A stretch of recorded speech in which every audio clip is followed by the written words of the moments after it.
광주 전남 22대 국회의원 당선자를 만나다. 앞서 예고해드린 대로 오늘의 주인공 광주 서구을 지역구 양부남 국회의원 당선자 제 옆자리에 나와 계십니다. 당선자님 어서 오세요. 예, 안녕하세요.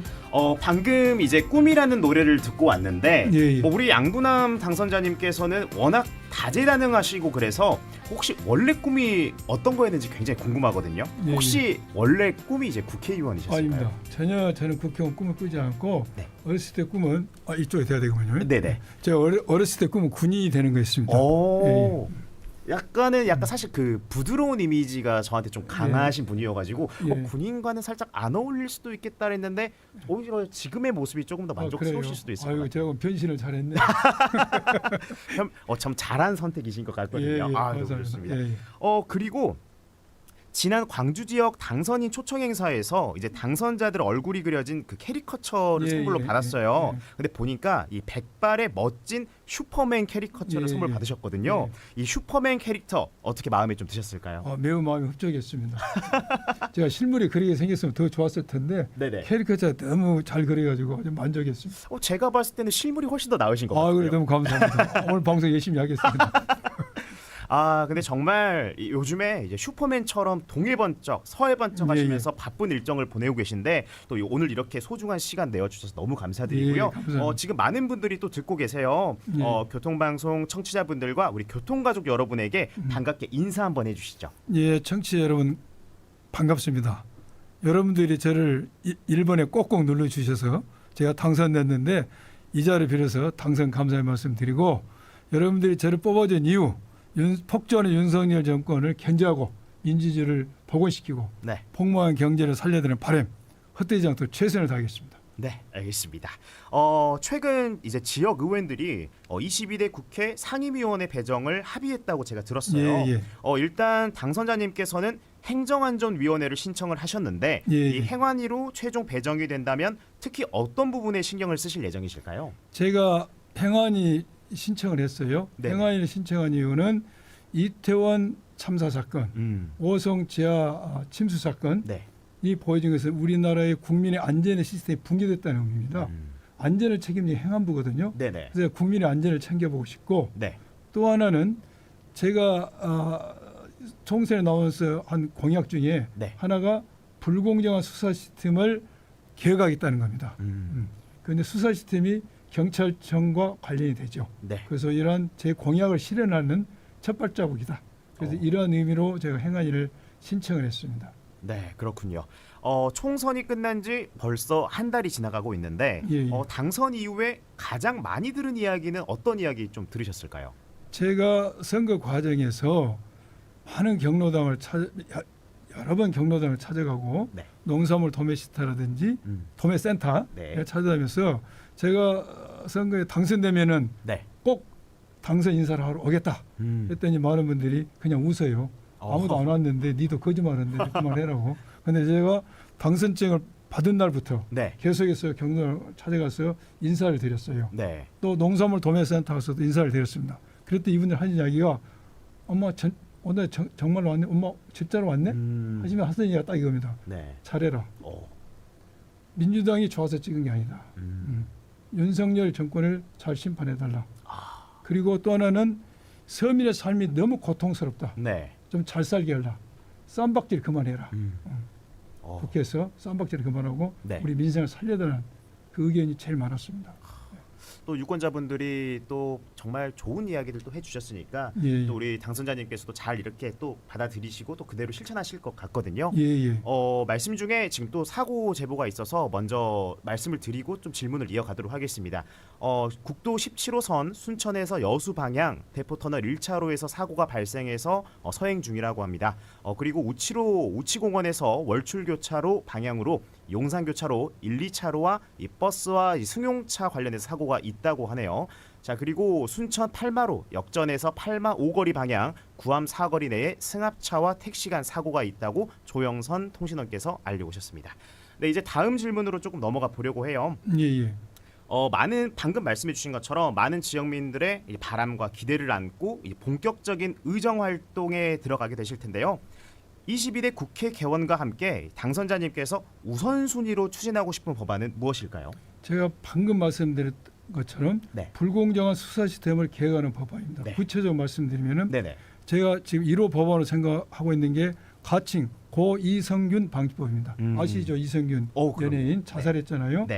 지금 우리는 형법상 피의 사실 공표가 금지되어 있습니다. 그런데 일정한 예외 조건이 되면은 공표가 허용되어 있습니다. 그런데 수사기관에서는 그 예외 조항을 해석함에 있어서 매우 임의적, 자의적으로 해석합니다. 그래서 많은 수사 관련자들이 자기가 혐의를 받고 있는 피의 사실이 여과 없이 공표됨으로써 사회생활을 하기 힘들어지고 엄청난 기본권 침해를 받고 있습니다. 그래서 제가 국회에 가게 되면은 이러한 피의 사실 공표 예외 조항을 엄격하게 해석하도록 법을 만들려고 합니다. 두 번째는 지금 경찰관 수사 규칙에 보면은 고소 고발 사건은 3개월 안에 끝나도록 되어 있습니다. 이게 필요하게 연장하도록 되어 있어요. 그런데 실제 현장은 업무가 많다 보니까 수사가 1년도 가고 2년도 갑니다. 너무 장기화돼요. 그래서 일상생활을 할 수가 없어요. 그래서 농담하면서 하는 이야기가 명이 짧은 사람은 수사 끝나기 전에 죽습니다. 그래서 이런 수사기관이 장기화된 것을 막자. 수사기관을 장기화됐을 때 이런 피해가 많으니까 규정을 더 엄격히 해서 이걸 강행 규정하자. 잘못됐을 경우에 강행 규정하고 수사기관을 지키지 않았을 경우에 어떤 페널티도 가하자. 이런 법을 만들고 싶고요. 또 하나는 압수수색을 당하게 되면은 언론과 여론으로부터 유죄라는 심정을 받게 됩니다. 그래서 압수수색이 무차별하게 이루어지는데 이런 압수수색을 좀 제한해보자 하는 법률을 만들고 또 하나는 수사기관에서 피의자로 사람을 입건을 합니다. 근데 한 번도 불러보지 않고 입건을 해요. 그러다가 수사를 하는데 이 사람 죄가 안 된다. 그렇게 되면은 돌이킬 수 없는 다리를 걷는 상황이 되니까 이게 쉽게 무혐의를 못합니다. 그래서 입건을 하기 전에 피의자로 사람 입건하기 전에 보다 엄격하게 할 수 있는 그런 절차적 통제하는 법률을 제가 지금 만들려고 하고 있습니다. 사실 이 질문을 제가 꼭 드리고 싶었는데 이제 국회 개원과 함께 이제 민주당을 비롯한 범야권에서는 검찰 개혁 완수를 최우선 과제로 꼽고 있잖아요. 검찰 개혁은 어떤 방향으로 추진이 될까요? 지금 우리 검사가 가지고 있는 수사 개시 범위라거든요. 이게 옛날에는 모든 범죄를 수사할 수 있었습니다. 그런데 검경 수사권 조정에 의해서 6개 범죄로 줄어들었다가 다시 2개 범죄로 들었어요. 부패 경제 범죄로. 그런데 윤석열 정권이 들어서서 한동훈 당시 장관이 시행령에 의해서 부패 경제만 수사됐는데 이 부패 경제 범죄 유형을 해석을 확대해서 가고 또 추가함으로써 사실상 옛날로 돌아갔습니다. 검사의 수사범위 이렇게 됐다. 그런데 이번에 검수완박 시즌 2라고 하면서 우리 민주당과 조국 개혁당이 이제 검찰 개혁하려고 하는데 그 초점을 얘기했습니다. 검찰의 마지막 남겨준 부패 경제에 대한 수사권을 박탈시키자. 박탈시켜서 검사는 기소만 하도록 하자. 이런 이제 쟁점입니다. 이 배경이 나온 이유는 검찰에게 부패와 경제범죄를 수사할 수 있는 권한을 줬더니 이 권한을 가지고 사회로부터 이 범죄로부터 사회를 보호하는 데 쓰는 게 아니라 이재명 대표가 어떤 정적을 주긴 데 썼다. 그러니까 이 권한을 떼어내야 된다는 게 이제 초점입니다. 그런데 이제 당연히 검찰 개혁이 돼야 되죠. 또 이것을 6개월 내에 속도진 있게 처리하자는 게 우리 이제 당의 입장입니다. 왜 그러냐? 지난번에도 대선이 끝나고 이 수사권 조정, 범죄를 줄이는 거 하니까 진직하지 왜 하냐라고 많은 비판이 있었어요. 그래서 빨리 해야 된다는 것이고 요것을 추진함에 있어서 제 개인적으로 생각하는 것은 그러면 검찰로부터 부패 경제 범죄 수사권을 떼내서 다른 기관을 준다 이겁니다.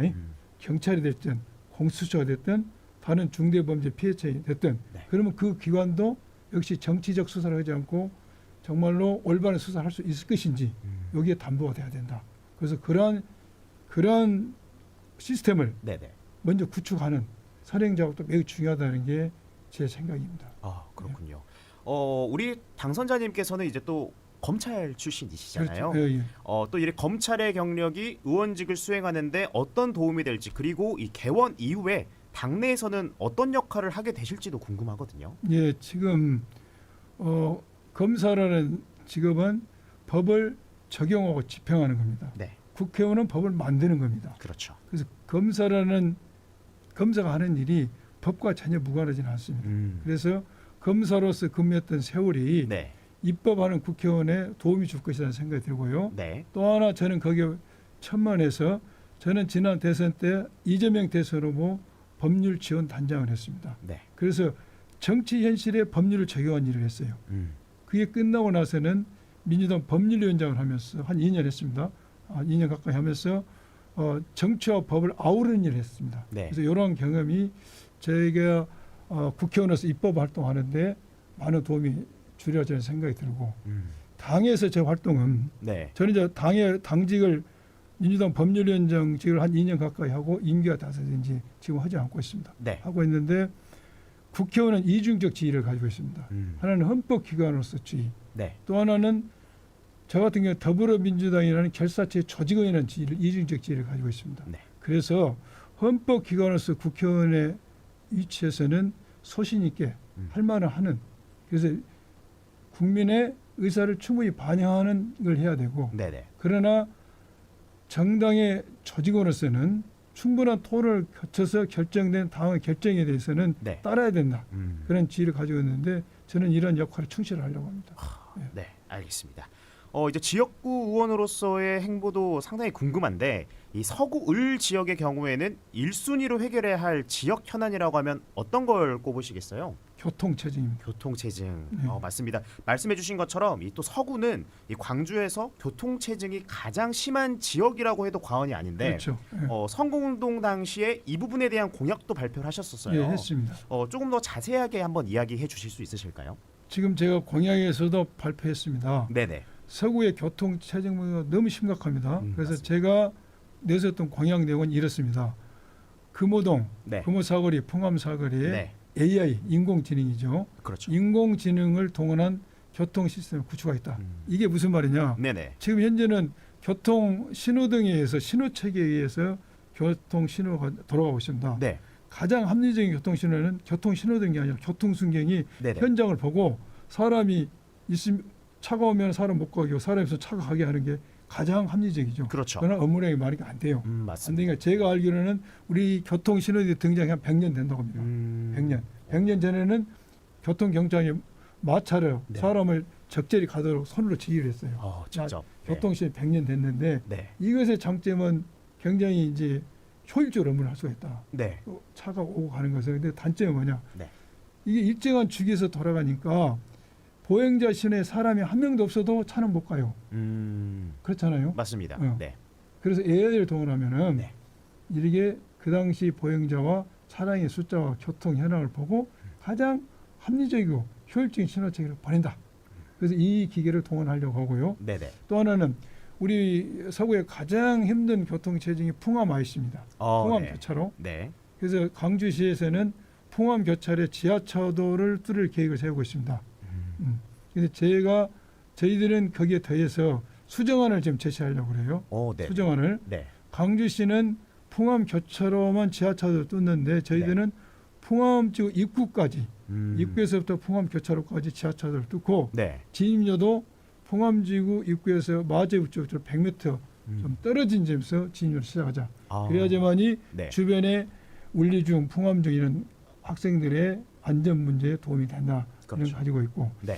또 하나는 풍암지구 입구 교차로에서 서구문화센터까지 현재 편도 2차 도로입니다. 네. 근데 그 중간 정도 지점에 중앙공원 1공원이 개발됨으로써 네. 아파트 분양이 곧 됩니다. 네. 엄청난 이제 교통량이 생기겠죠. 네. 그걸 해소하기 위해서 이 도로를 늘릴 계획을 세우고 있고 호전 금호동 호반 리젠시벨에서 네네. 상무 이동하는 이면 도로가 네. 거의 주차장화되어 있습니다. 이 도로도 확장을 계획을 하고 있고 서창농원 벽진 지점에서 네네. 눌제 사거리까지 길이 편도 1차로 되어 있습니다. 네네. 근데 그게 고령자분도 가끔 보행을 하고 네. 한쪽이 논입니다. 그래서 굉장히 교통사고 위험이 높기 때문에 네. 이 도로도 좀 확장하려는 그런 안을 지금 가지고 있습니다. 네, 알겠습니다. 앞서 말씀해주신 내용 외에 또 네. 이제 우리 해당 지역구의 발전이나 이 지역민들을 위해서 장기적으로라도 꼭 해결하고 싶은 현안이 있다면 또 어떤 게 있을까요? 이게 제가 우리 서구민들에게 엄청난 행보를 드리려고 계획하고 있습니다. 네네. 지금 서창 일대와 남구 대촌 일대 네. 뒷가람 혁신도의 접경 지역에 네네. 어떠한 생활 단지, 활동 단지를 공동으로 구성하려고 합니다. 네. 그래서 일명 제가 밀리언시티라고 공약 때 발표했는데요. 네. 세 군데 사시는 분들이 사는 것은 현 지역에서 사시지만은 그 공동 생활 지역에서 문화 생활, 여가 생활, 의료 생활, 스포츠 생활을 같이 할 수 있는 단지를 하나 만든 겁니다. 밀리언시티. 네. 세 개 지역 인구 합치면 현재 80만 정도 됩니다. 네네. 그래서 제가 밀리언시티로 가칭을 했고, 요건 이러한 생활을 같이 할 뿐만 아니라 그 단지에다가 교육, 관광, 그다음 인프라를 넣고 네. BT 산업, IT 산업의 인프라를 넣습니다. 그렇게 되면은 우리 광주가 기존의 건설과 제조업을 하는 산업 시스템에서 지식 기반 산업으로 바꾸는 우리가 플랫폼을 만들려고 하는 게 제 꿈입니다. 이렇게 되면은 굉장히 이제 광주의 지식 기반 산업으로서 산업 구조가 바꿔지고 광주가 잘 사는 도시가 되고 네. 또한 그 접경지에 사는 새 지역에 사는 사람들이 삶의 질이 굉장히 높아질 것입니다. 네, 좋은 말씀 잘 들었습니다. 저희가 이 출연을 해주고 계시는 당선자분들에게 이 공통적으로 드리고 있는 질문이 하나 있어요. 예. 오늘도 변함없이 드리도록 하겠습니다. 자, 광주 교통방송 청취자를 비롯한 이 교통가족 여러분에게 내가 국회의원으로 활동하는 동안 이것만큼은 반드시 지키겠다. 이 한 가지 약속을 해주신다면 어떤 게 있을까요? 제가 금요일 날 주말에는 반드시 광주에 내려와서 네. 주민들 뵙고 네. 주민들의 의견을 경청하겠습니다. 좋습니다. 네, 잘 알겠습니다. 또 이야기 또 들어준다고 하니까 예. 듣고 계신 많은 분들이 또 우리 당선자님을 향해서 또 응원의 메시지를 또 문자로 많이 보내주셨거든요. 예. 네, 몇 가지만 좀 읽어드리자면 8119번님께서는 양분남 의원님 당선을 다시 한번 축하드린다고. 예, 감사합니다. 이렇게 또 말씀을 해주셨고 이분은 또 이제 담양공고 1회 졸업생이시고 광주 소방공무원으로 32년간 복무하고 또 퇴직을 했다고 하시네요. 제 후배시네요. 네. 그래서 또 이렇게 반갑습니다. 응원의 메시지를 보내신 게 아닌가 싶거든요. 예. 네, 또 5440번님께서는 이렇게 또 양분남 당선자님 이렇게 만나 뵙게 돼서 반갑다고 또 이렇게 경제 활동은 서구갑 또 투표권은 서구울 또 이렇게 선거철에 여러 번 뵀었는데 믿음이 좀 와닿았다고 하시거든요. 감사합니다. 또 그래서 이 의원 역량을 또 기대하고 계시고 또 광주를 대표하는 또 의원이 좀 되셨으면 좋겠다. 그래서 2선, 3선 할 수 있는 의원님 되시길 좀 기대한다고 많은 분들이 이렇게 또 응원의 메시지를 보내주셨습니다. 예, 감사합니다. 열심히 하겠습니다. 네, 이렇게 또 수많은 경험과 함께 이 쌓아온 연륜을 토대로 이 꿈을 향해 나아가는 이 슈퍼맨 같은 모습 또 저희가 기대하도록 하겠습니다. 예, 감사합니다. 네, 오늘 이렇게 자리해 주셔서 정말 감사합니다. 예, 감사합니다.